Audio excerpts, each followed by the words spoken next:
to this videos? If we make 5,000 likes to this video, we will upload more patriotic news. Thank you. General Kelly got on TV recently, then everyone noticed what's wrong with his hands. The YouTube channel, Bombard's Body Language, thinks that General John Kelly knows who the White House leaker is. He likely cannot keep intel from him, according to this expert. Here is Bombard analyzing the body language that General Kelly uses to discuss the leaks from Chris Wallace last Sunday. Here's what the body language expert said. John Kelly was appointed head of DHS and now has taken over the White House. I like him. Pretty honest guy. The thing that everyone is worried about now are the leaks. I want you to watch the small segment, because there's not much on him. There you go. Leaked to the New York Times. This is talking about back in Manchester, the Manchester bombing. You see Kelly, he's playing with his fingers, listening to the question. As soon as we hear leaked, you get a pause, he sits up with his neck a little bit. He looks at him and engages instantly. He looks at his watch, if there's even a watch there. And that's how it's played all the way through. They know who the leaker is. They know who the leaker is. So if you know who the leaker is, you avoid giving sensitive information to that leaker. Problem solved if you can't get rid of them. Unless that person is in a position you cannot keep information from. But they know who it is. Share this if you think that President Trump needs to drop the hammer on these leakers. Get this out there, patriots, if you think it's time to clean house. Let's send our president a message.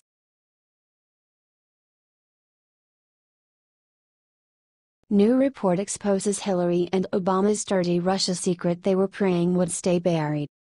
The whole investigation into President Trump's collusion with Russia is turning out to be one big joke.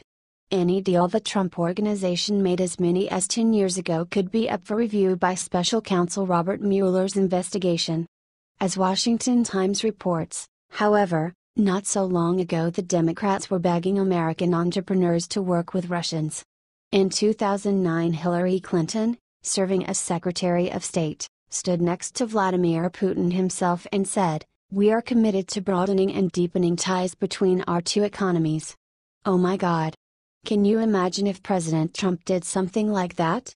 It's actually not that weird for heads of states to want to be friendly and increase trade.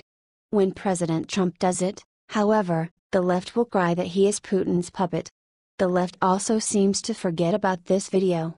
Hillary Clinton also said, while Secretary of State, a United States delegation made up of executives from the information technology companies recently visited Russia to explore joint private sector-led initiatives in education, e-government and other fields. We're increasing partnerships between Russian and American universities. And there are growing interactions between American and Russian people. Basically, the Obama administration asked businessmen to work with Russia. They wanted to increase American trade and improve Russian relations. They probably had fair and reasonable reasons for wanting to do that. Why then, is the left in hysterics? Why is Mueller reviewing President Trump's business transactions in Russia, including, according to Bloomberg, his 2013 Miss Universe pageant, held in Moscow, and the sale of a house, located in Florida, to a Russian oligarch in 2008. This whole Mueller investigation stinks to high heaven, and it's just compounded by the fact that the Obama administration wanted Americans to do business in Russia. Nevertheless, when the investigation comes up with nothing, it will be that much sweeter. Too bad we would have wasted so much time and money to get there though. H/T Washington Times, Bloomberg.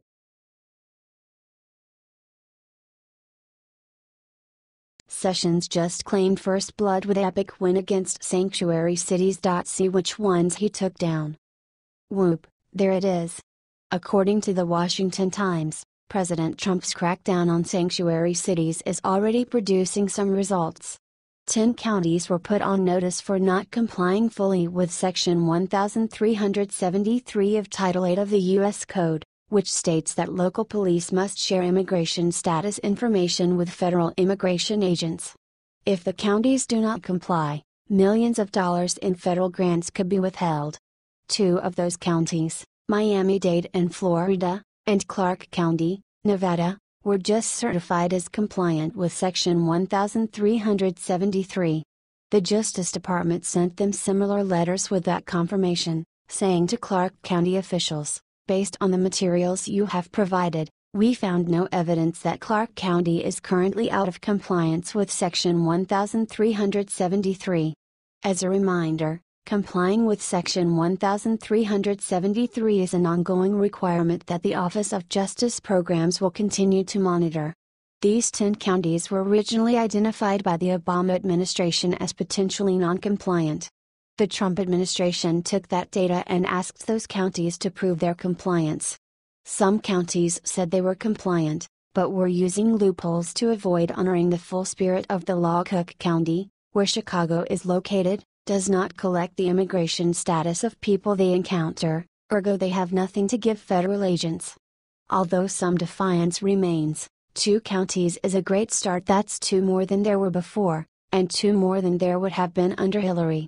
It's an encouraging sign that, no matter what the media says, President Trump is moving forward with his agenda and making America great again. H/T The Washington Times.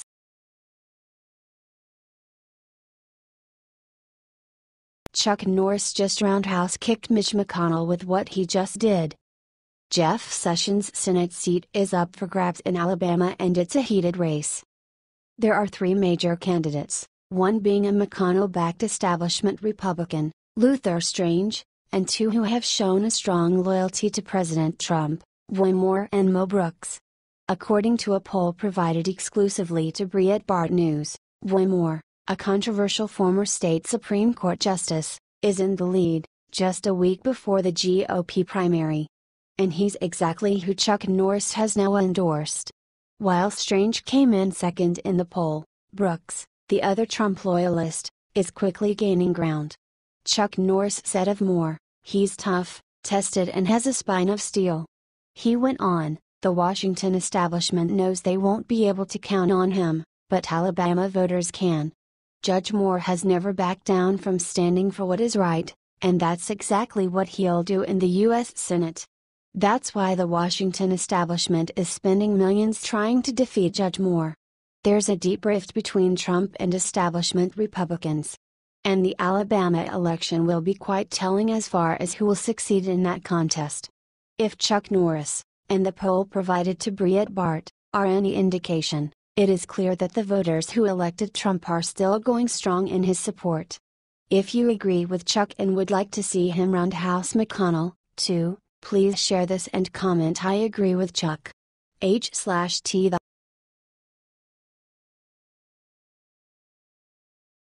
SHE finally broke what Maxine Waters just let slip will doom the Democrats. If you are looking to find a powerful Democrats guaranteed to say something bad, hit, crazy, mad, Maxine Waters always manages to come through. This time, however, what she revealed on the morning radio show The Breakfast Club could literally spell the end of the Democrat Party. Maxine Waters wants to form a political party for African Americans. Now, this is not an overnight takeover she has in mind. According to her little plan, Maxine thinks that they should all just be Dems for now until they are strong enough to break off and make their own party. Maxine made it very clear that she wants to see more black people at the polls voting Dem before she is willing to pull the trigger on anything. Apparently, Hillary Clinton did not give her confidence in that realm. You have to show that you're willing and you're able to put the numbers together and exercise your influence.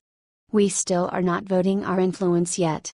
There are a few fundamental issues with her perfect little plan. 1. Not all African Americans share the same values. What is to stop the party from splitting into liberals and conservatives again? Another issue is, who will lead this party? If it is gonna be Maxine Waters, they're doomed before they even start. But hey, whatever gets her out of office is fine with us, right? Also, just a heads up to any African Americans reading this, the Republican Party welcomes you wholeheartedly despite the lies of the MSM. Share this around if you agree 100%.